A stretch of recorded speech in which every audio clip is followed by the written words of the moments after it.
The dignity of Indigenous people and the preservation of their cultural heritage is all bound up in language. Language is so important to cultural identity.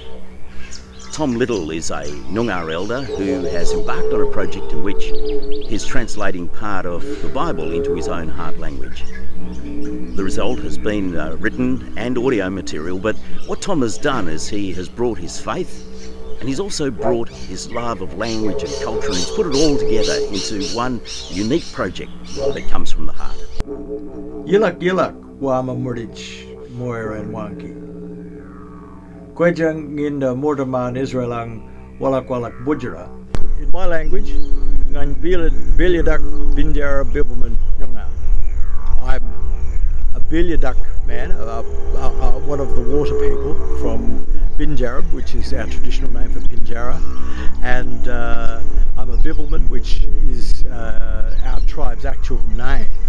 Bibbulman meaning the people with plenty, because the word Bibbul refers to the paper bark. And if you look around here, you'll see paper barks, and you'll see other trees as well, and they only grow where there's permanent fresh water. This area is Mulyen Lake. This area is a sacred site for men. It's a men's business site.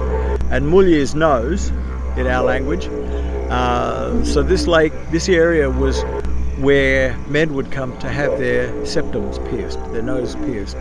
As elders and as senior elders, this was a marked rite of passage for them. I've always loved the story of Ruth because it's a story of strong-willed, strong-minded and strongly faith-filled women. And I grew up in a family of women like that. Boaz Quarterbarang Ruth. Ngal Boaz kul Derenak Bethlehema Kiji Nin Bukaja.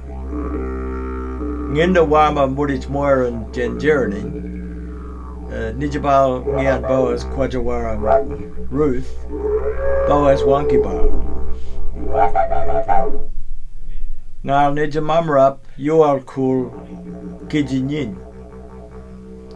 Garaboaz Miramarjan Mamarapa Bethlehemang Wankin. It all started with people like your father and my mother and several other people, particularly some of my aunts, who became involved in the Noongar Bible Translation Committee with Uncle Len Wallam and Auntie Melba, and they started back in the early 1990s with the Book of Luke. So we had a very special meeting in 2019, and we had all the churches represented. Listening to you hear the story of why you were so passionate about the Book of Ruth really motivated a lot of us to actually say, hey, can we get alongside you? Can we support you?